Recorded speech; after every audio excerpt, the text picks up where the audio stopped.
Volume 2, Transcription number 1900 WPM. Start.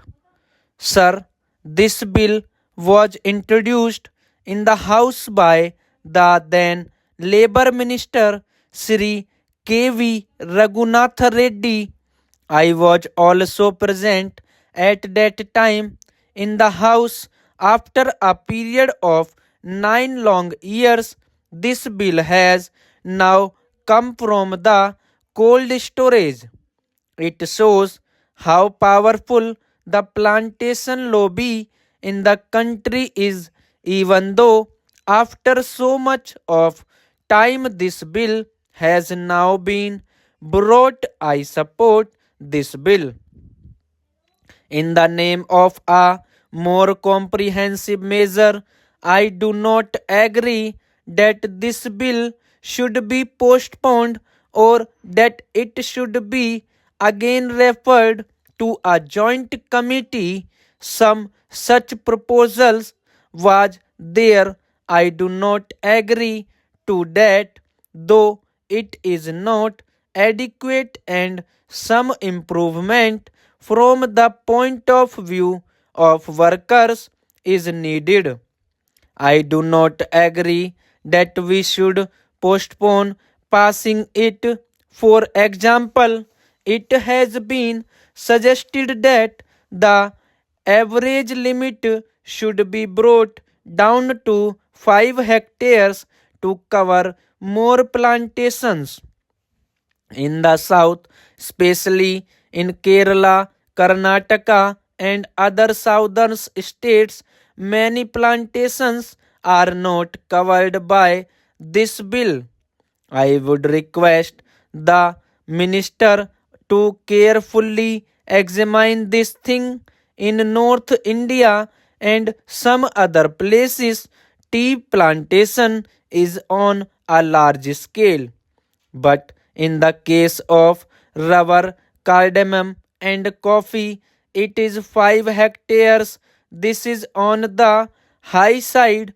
I request the Honorable Minister to reduce the acreage limit of to 12 hectares for coffee and rubber and cardamom. Our friend was talking about socialism, socialist society, democratic socialism, and so many other things. I earnestly request him to consider my suggestion, and that is whether the government is prepared to nationalize the tea industry. Sir, some 8 years ago in the Kerala Assembly, all the parties, including Congress Party, unanimously recommended to the central government for the takeover of the tea industry. In Kerala, tea plantation is owned by British monopolies. Even in the Assam Assembly, all the parties unanimously passed a resolution suggesting takeover of this industry.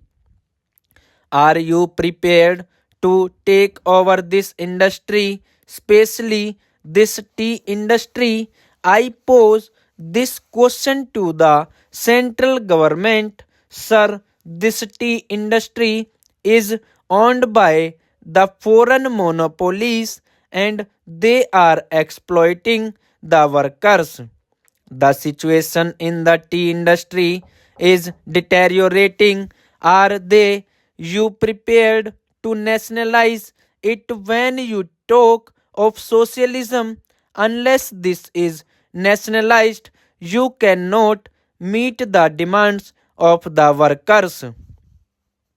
Sir, how unfortunate for this country, predominantly agricultural, that the meaning of plantations in this bill has been stretched to the include coconut gardens, apples, pineapple, cashew nut, and banana plantation farms. I am glad that wisdom has dawned on the government not to accept these recommendations of the committee. If I were an anarchist or a member who wished ill of this government, I would have pleaded with the government to stretch the meaning of plantations to cover all agricultural lands in the country and attract the provisions of this bill.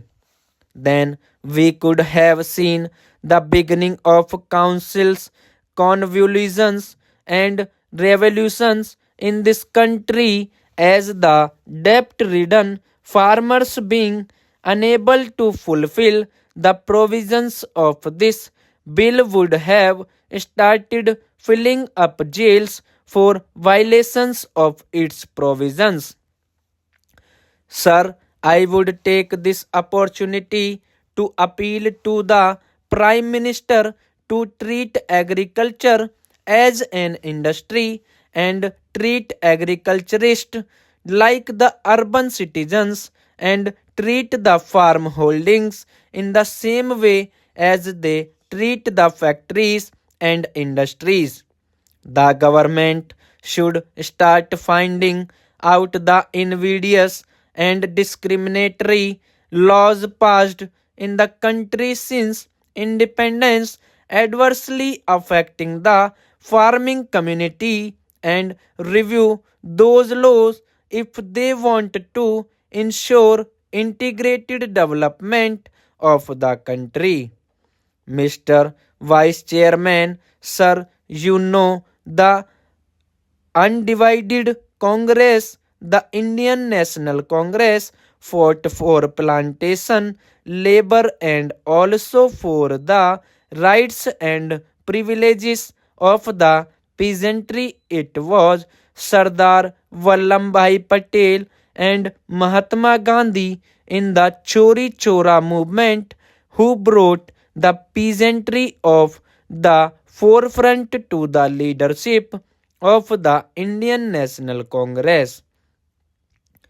As successors of those great leaders in that organization, it is high time the Congress did their best for the plantation labor as well as the unorganized peasantry in that area.